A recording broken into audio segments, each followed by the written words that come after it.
Que Dieu vous bénisse. Prions. Éternel Dieu Tout-Puissant, béni sois-tu Père d'éternité en éternité. Béni soit ta grande magnificence. Toi qui es fidèle, toi qui es le même hier, aujourd'hui, éternellement, c'est à toi que nous disons merci. Merci Seigneur pour tout ce que tu nous avais fait. Merci pour tout ce que tu nous fais ce matin. Merci infiniment Seigneur, parce que tu es un Dieu fidèle. Tu ne nous as pas abandonnés. Tu es toujours avec nous. Et personne n'a pu nous troubler. Seigneur, ce n'est pas nous qui l'avons fait. C'est ta fidélité qui l'a fait. Et tu as dit dans ta parole, ne promenez pas des regards inquiets. Et ce matin, nous ne promenons pas des regards inquiets parce que nous savons que tu es fidèle. Maintenant que nous allons écouter ta parole, au nom de Jésus-Christ, ouvre les oreilles de nos cœurs afin que nous écoutions ta parole et que cela nous fortifie. Au nom de Jésus-Christ, Père, nous avons prié. Amen. Je lis dans 1 Jean, chapitre 5, versets 1 à 2. Quiconque croit que Jésus est le Christ, est né de Dieu. Et quiconque aime celui qui l'a engendré, aime aussi celui qui est né de lui. Nous connaissons que nous aimons les enfants de Dieu lorsque nous aimons Dieu et que nous pratiquions ses commandements. Que Dieu bénisse sa parole. Je lis dans Éphésiens 6, 24. La parole de Dieu dit que la grâce soit avec tous ceux qui aiment notre Seigneur Jésus-Christ d'un amour inébranlable. Que Dieu vous bénisse. Ce matin, je vais vous entretenir sur un fait réel. Et cela n'a pas commencé ce matin. Cela a commencé depuis la création.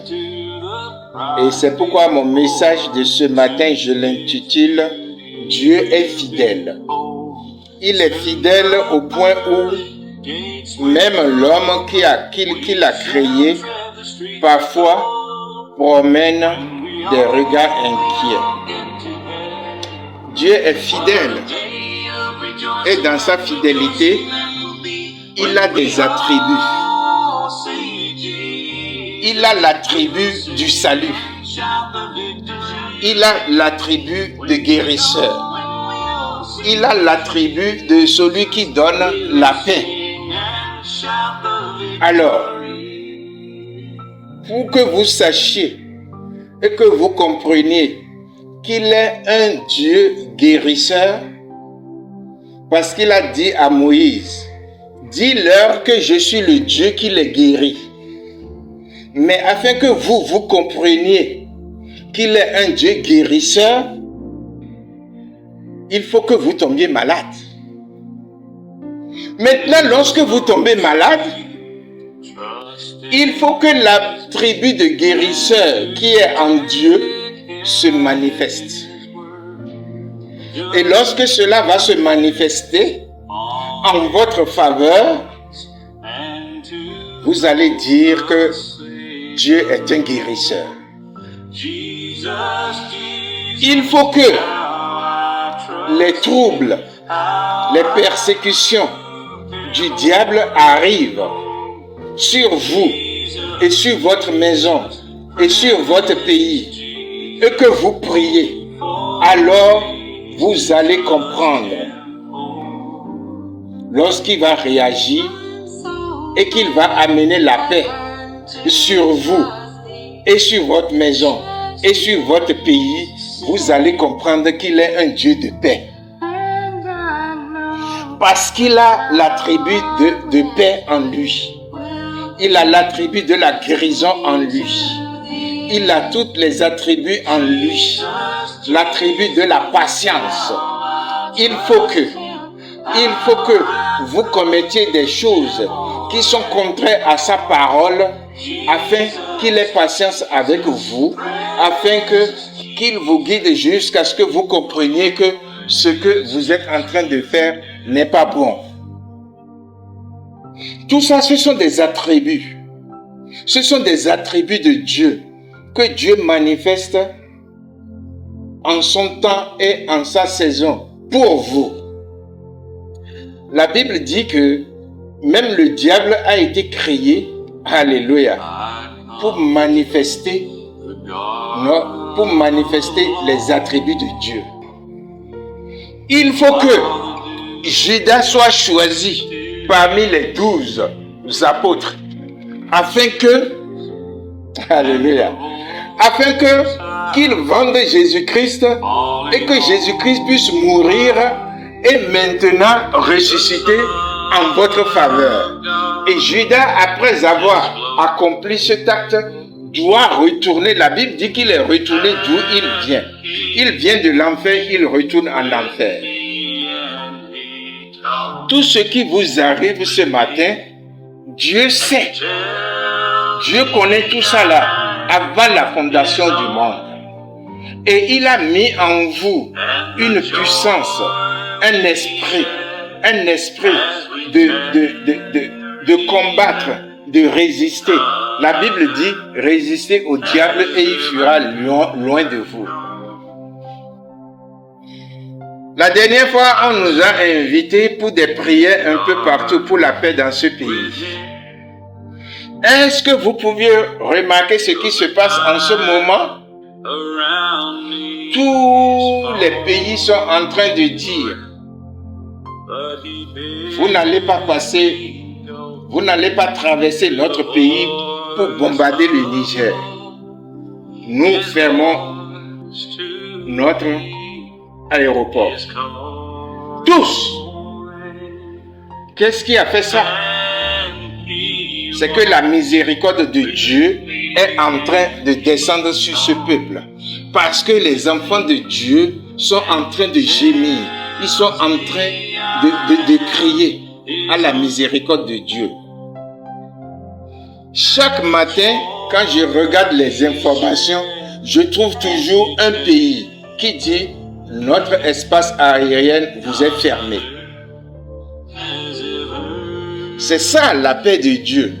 Il faut que ce qui arrive, ce qui est en train d'arriver, arrive pour que vous qui êtes enfants de Dieu, qui êtes dans ce pays, sachez que la main de Dieu est sur ce pays. Amen. Souvenez-vous que Jésus-Christ avait fait une grande déclaration à sa mère Marie lorsqu'il avait 12 ans. Et cette déclaration dit, « Ne savez-vous pas que je dois m'occuper des affaires de mon Père ?»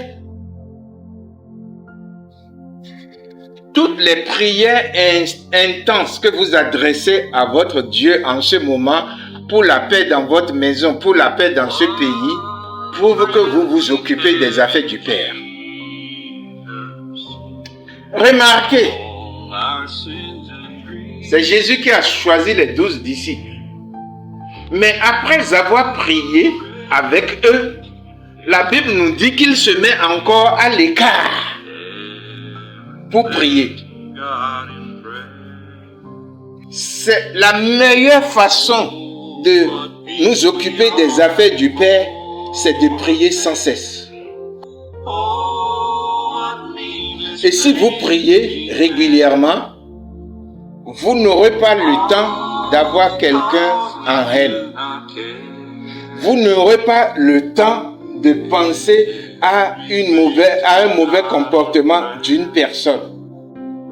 vous n'aurez pas le temps de penser au mal. Parce que vous n'êtes pas du mal, vous êtes du bien. Vous êtes en Dieu, vous venez de Dieu et vous retournez à Dieu. Dieu travaille avec les cœurs sincères.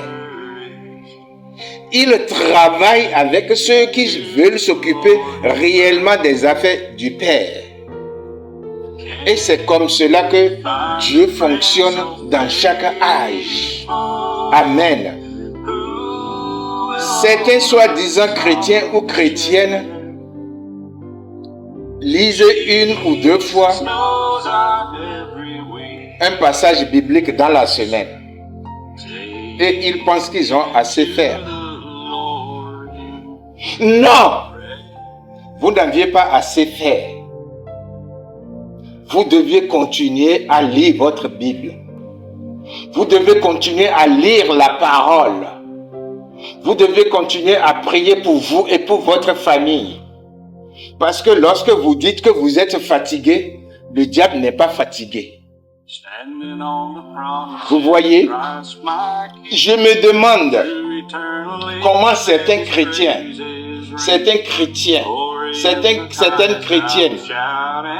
se comportent dans leur cœur et vous voyez qu'ils ne sont même pas dérangés. Ils ont le temps de voir les séries à la télé. Ils ont le temps d'aller voir les matchs de football. Ils ont le temps pour les distractions. C'est très bien, mais c'est une aberration spirituelle. Dieu n'est pas dedans. Parfois, Dieu laisse le diable de créer une certaine difficulté aux chrétiens afin qu'ils prient suffisamment. Si vous prenez Frère Branham, il n'a jamais le temps pour des futilités. Quand il va dans les bois, ce n'est pas seulement pour tuer des animaux. Non, c'est pour chercher la face de Dieu. C'est pour prier. Et pourtant, Dieu l'a choisi. Malgré, bien que Dieu l'ait choisi, il continue de chercher la face de Dieu. Si vous prenez Moïse, il a toujours continué par chercher la face de Dieu. Si vous prenez Jésus-Christ lui-même, il a continué par chercher la face de Dieu. Voilà ce qui vous sauve. Cherchez continuellement la face de Dieu. Et c'est ça la vraie grâce. C'est pourquoi Frère Branham a dit que la grâce est une grâce lorsque vous la considérez comme une grâce. Ça devient pour vous une grâce lorsque vous cherchez continuellement la face de Dieu. Et Saint Paul a dit, priez sans cesse. Alléluia. Ensuite, la Bible déclare que sans la sanctification, nul ne verra le Seigneur.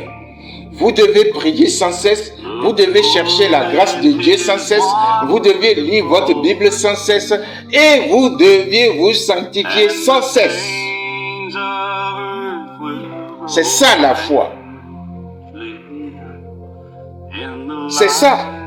Je me demande, lorsque je vois certains chrétiens qui ont des programmes de distraction, je me demande de quelle distraction ils sont en train de parler.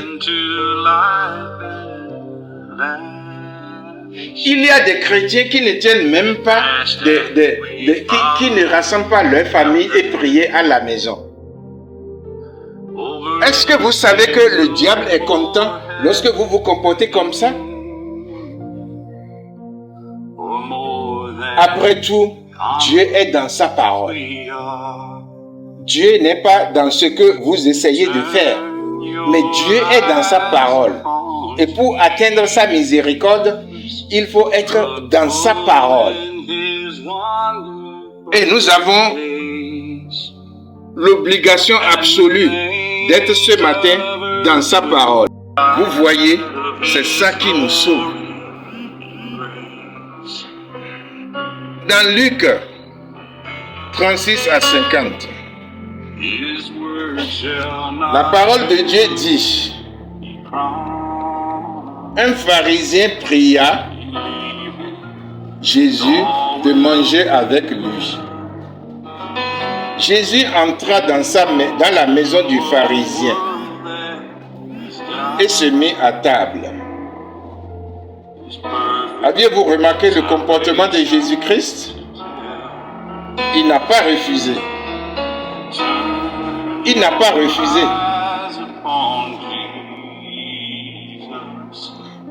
Jésus entre toujours et très souvent dans la maison des hypocrites avant de démontrer leur acte d'hypocrisie.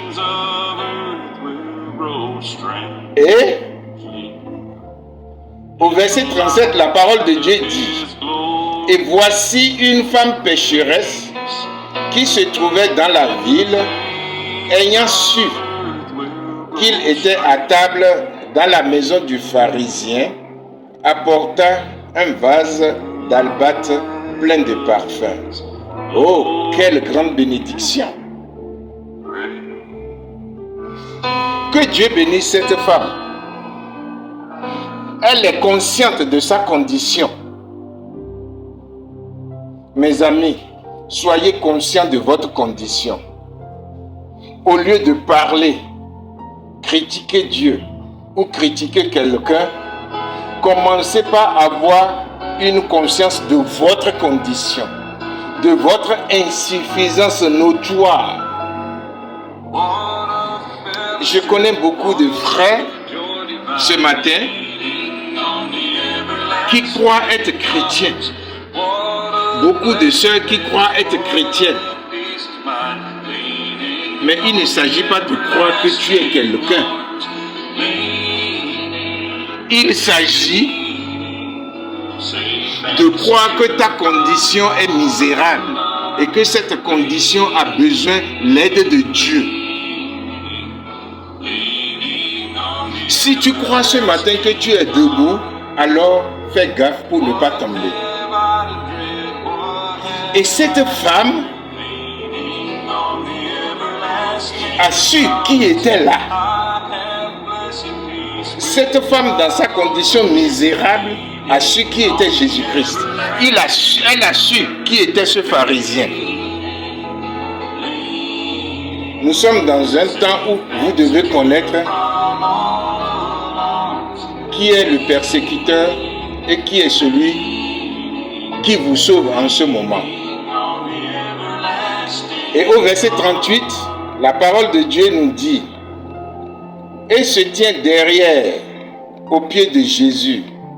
Elle pleurait, et bientôt elle lui essuya les pieds de ses larmes, puis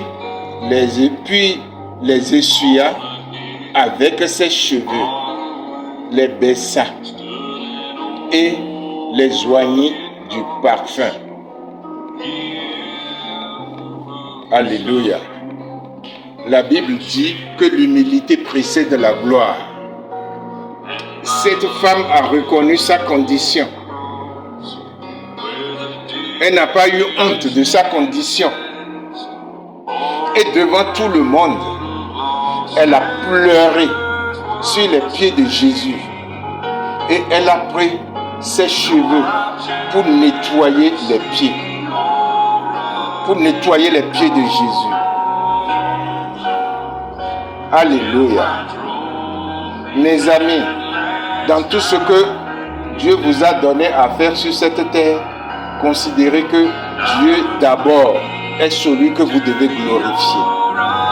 Dieu doit être devant tout ce que vous voulez entreprendre. Maintenant, je parle à ceux qui se donnent à des tâches inutiles de défendre Dieu sur les réseaux sociaux.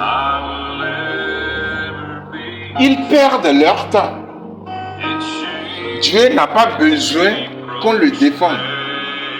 Frère Branham m'a dit qu'il n'a pas besoin d'interprète. Il est son propre interprète. J'ai rencontré beaucoup de gens et il y en a même un qui voulait m'évangéliser. Il me demandait si je connaissais Dieu. Et je lui ai demandé, tu as quel âge? Et il m'a dit son âge. Et j'ai dit, j'ai connu Dieu 10 ans avant ta naissance.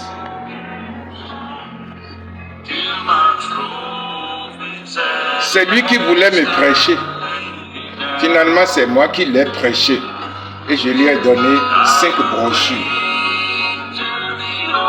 Il a tout lu. La semaine qui a suivi, il m'a demandé s'il y a encore des brochures. Connaître Dieu et manifester Dieu n'est pas dans votre action fanfarone.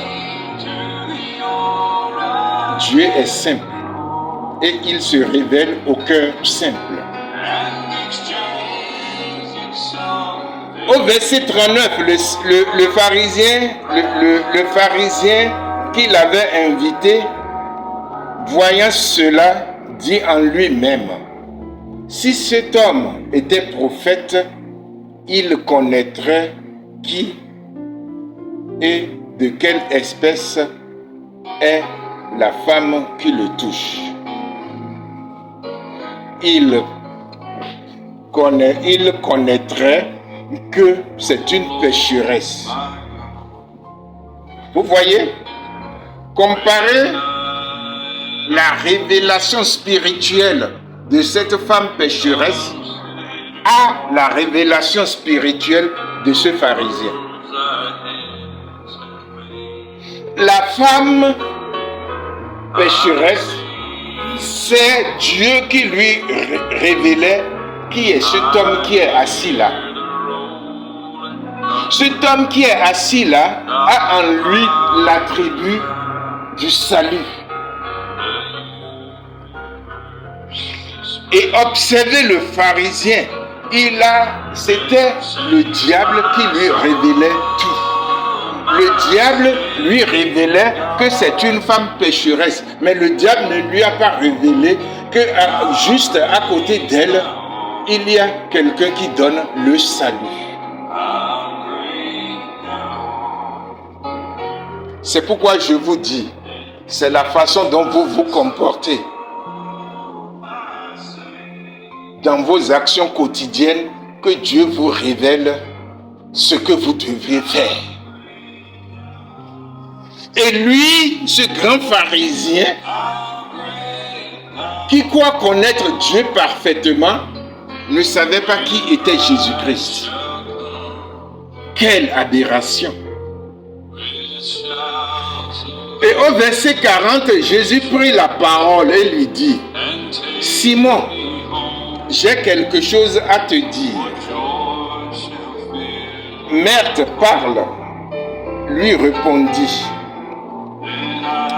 « Aviez-vous remarqué le comportement de l'hypocrite?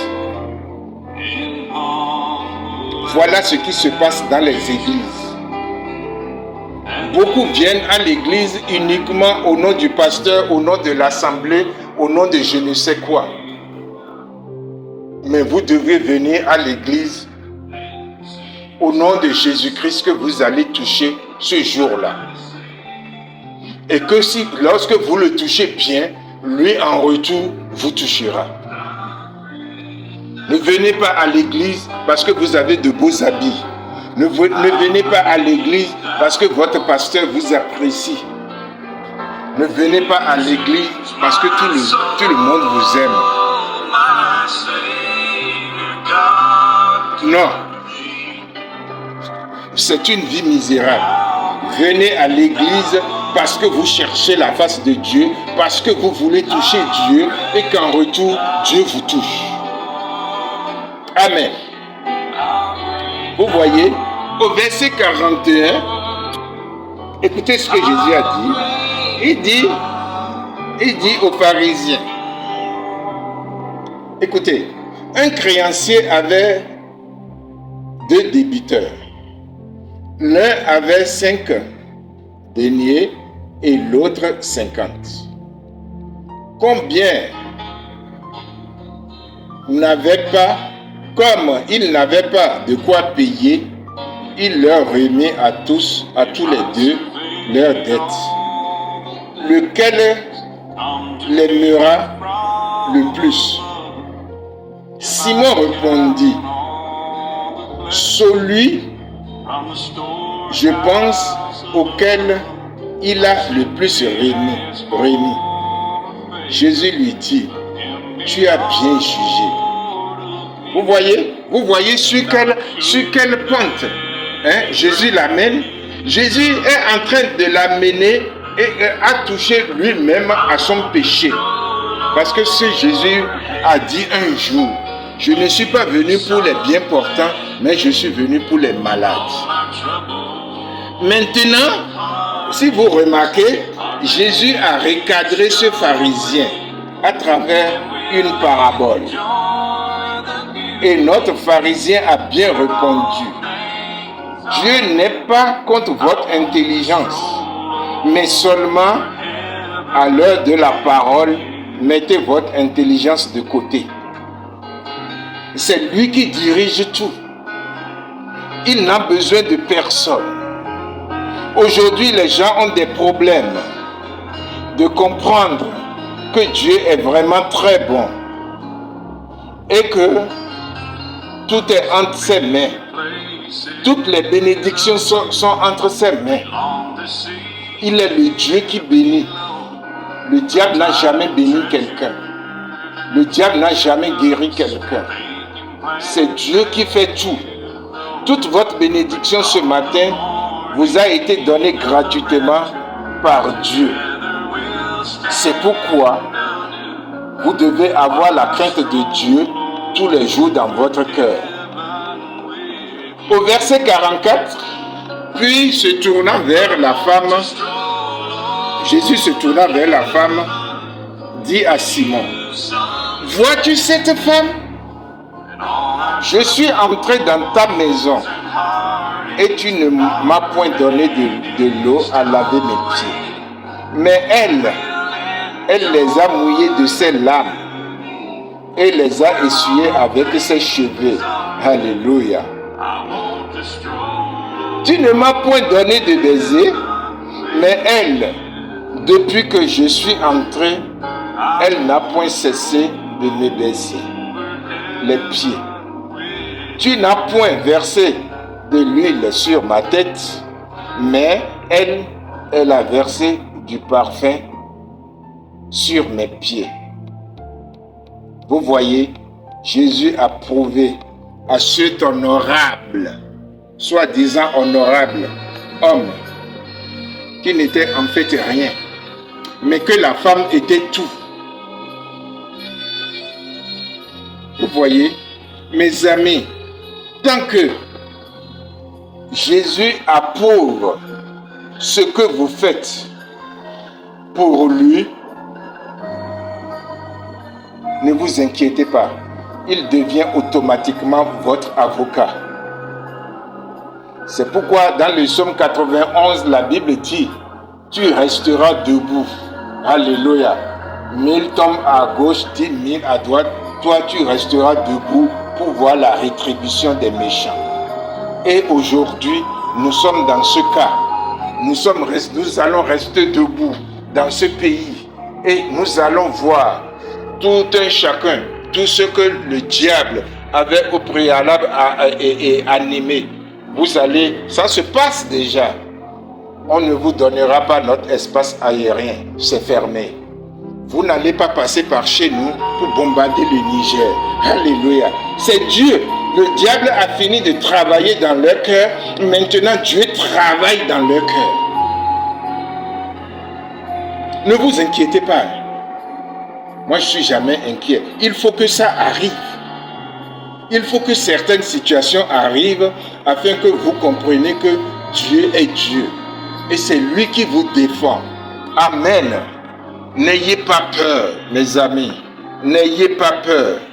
On ne se moque pas de Dieu. Dans Actes 16, 29 à 31, le soldat romain était prêt à tout donner lorsqu'il a vu l'action du Saint-Esprit.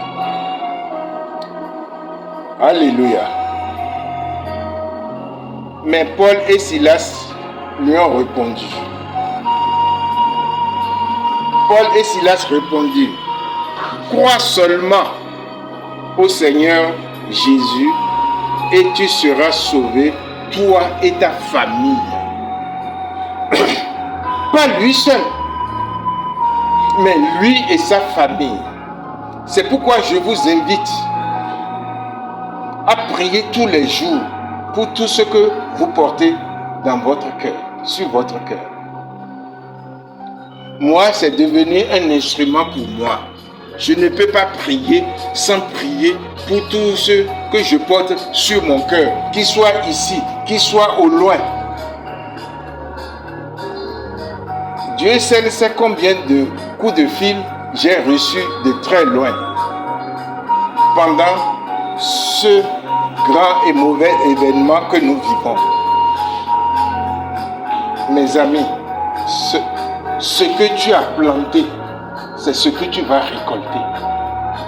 On ne se moque pas de Dieu. Pourquoi on m'appelle de partout? C'est parce que ils savent ce que j'avais fait. Au verset 7:47, la parole de Dieu dit, c'est pourquoi je te le dis,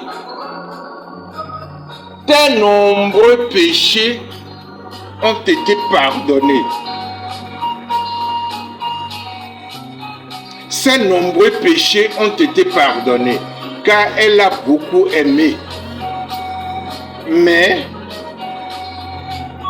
celui à qui on pardonne peu, aime peu. Jésus-Christ, voyant ce que cette femme pécheresse a fait, et voyant ce que ce pharisien pensait d'elle, ça a été le contraire. Jésus-Christ dit qu'elle a beaucoup aimé. Et parce qu'elle a beaucoup aimé, écoutez ses récompenses. Ses nombreux péchés ont été pardonnés, car elle a beaucoup aimé. Maintenant, notre pharisien va entendre ce qu'il ne voulait pas entendre. C'est Dieu qui pardonne les péchés. C'est Jésus-Christ qui pardonne les péchés, pas les critiques. C'est Dieu qui donne la vie éternelle, pas les critiques. Dieu est votre bouclier. Dieu est votre sauveur. Dieu est tout pour tout et en tout pour vous, pas les critiques.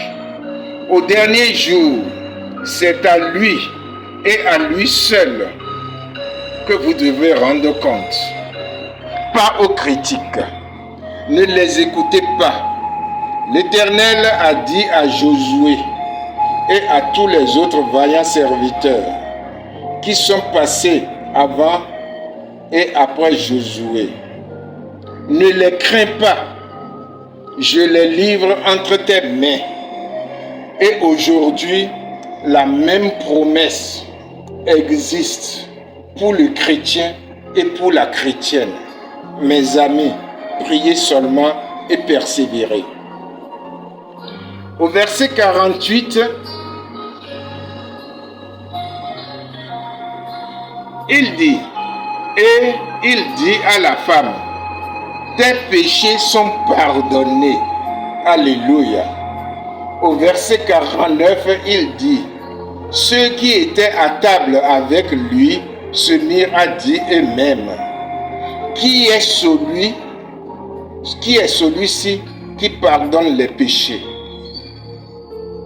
La révélation spirituelle d'un enfant de Dieu qui vient de Dieu et qui retourne à Dieu, la révélation qu'il a sur Jésus-Christ est différente de la révélation que le pécheur, que Dieu anime, a sur Jésus-Christ. C'est pourquoi beaucoup ne peuvent pas comprendre aujourd'hui comment Jésus-Christ est Dieu. Frère Branham a dit, tout ce que Dieu est, il a déversé en Jésus-Christ, dans une enveloppe qu'on appelle Jésus-Christ. Et tout ce que Jésus-Christ est, il a déversé dans l'église épouse. Je le crois. Je le crois. Parfois, les gens pensent que nous blaguons. Vous voyez, depuis le 26 passé, les gens ont commencé par croire qu'il y a un petit pasteur ici. Alléluia. Ils veulent seulement les bonnes paroles de la Bible. Mais j'ajoute toujours, si vous ne donnez pas votre vie à Christ, vous périrez. Au verset 50, Jésus dit à la femme, ta foi t'a sauvé. Va en paix. Votre foi vous sauve. C'est pourquoi nous avions prié ce matin pour la paix. C'est très bien. Mais ayez foi que Dieu est le rémunérateur de cette paix. Et qu'il va envoyer cette paix sur vous. Il va envoyer cette paix sur votre famille. Et il va envoyer cette paix dans ce pays où vous êtes. Parce que c'est aussi votre pays. Oui. Notre Dieu est très bon. Ce que vous cherchez se trouve dans votre persévérance pour toucher Jésus-Christ. Cette femme n'avait pas besoin d'un grand pasteur. Elle est son propre pasteur parce qu'elle est dans la parole. Lorsque vous êtes dans la parole et que vous aimez la parole suffisamment, la parole devient votre pasteur. La parole de Dieu devient votre église et vous devenez un témoignage vivant pour ceux qui vous regardent. Alléluia. C'est pourquoi la Bible dit, au dernier jour, chaque genou fléchira devant lui.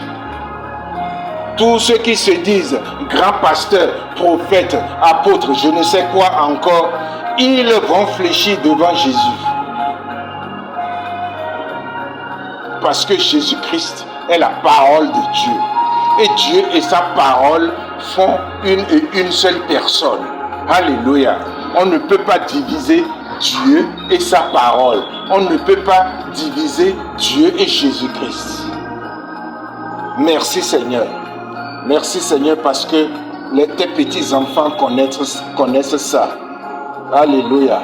Jésus-Christ n'est pas venu pour les bien portants, mais il est venu pour ceux qui sont malades.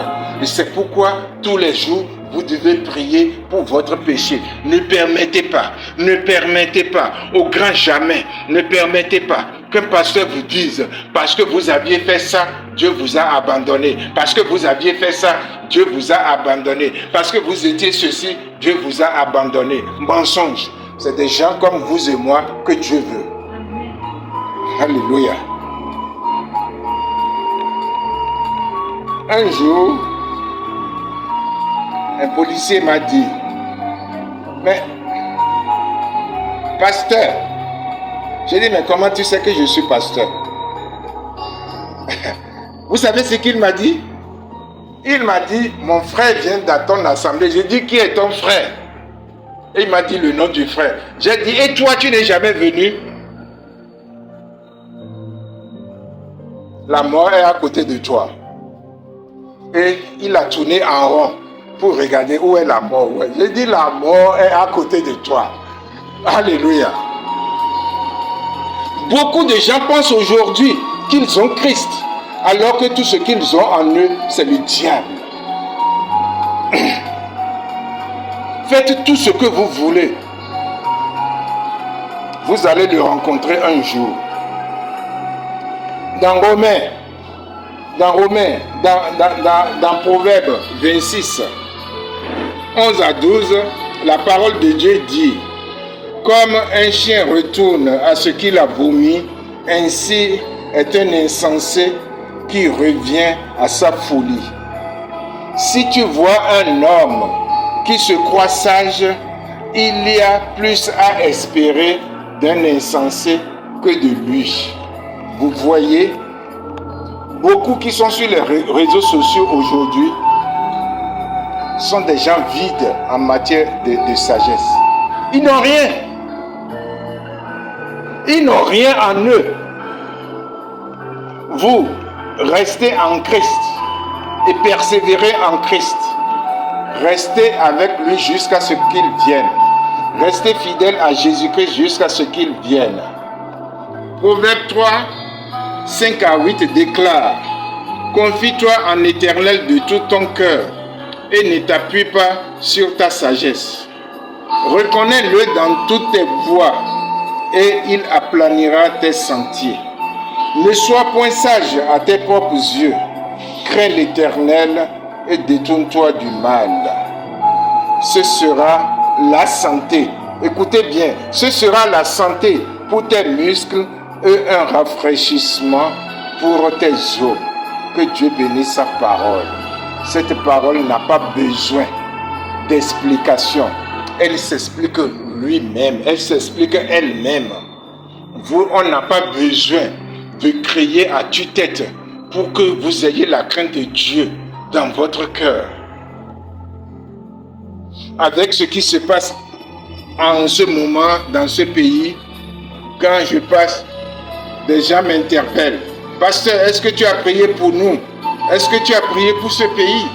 Ah, maintenant ils savent qu'il a un Dieu. Ils savent qu'il a un Dieu. Ils ont passé tout le temps à chercher de l'argent. Maintenant, ils veulent passer tout le temps à chercher Dieu. Parce qu'ils savent que le diable est en train de rougir. Prions. Éternel Dieu Tout-Puissant, Dieu d'amour, Dieu de miséricorde, nous te louons, nous t'adorons, nous te rendons gloire. Nous te remercions, Seigneur, pour tout ce qui se passe en ce moment. Nous te remercions, Seigneur, parce que tu as entendu nos cris. Et beaucoup aujourd'hui se lèvent pour dire que cela ne se passera pas ainsi. Merci, Seigneur. Merci pour tout ce que tu nous avais fait. Merci, Seigneur, pour tout ce que tu nous fais. Merci pour le plan merveilleux que tu nous as réservé. Au nom de Jésus-Christ, Père, nous avons prié. Ô Dieu Tout-Puissant, que cette paix ne soit pas seulement pour nous, mais tous ceux-là qui sont au loin, que nous portions dans notre cœur.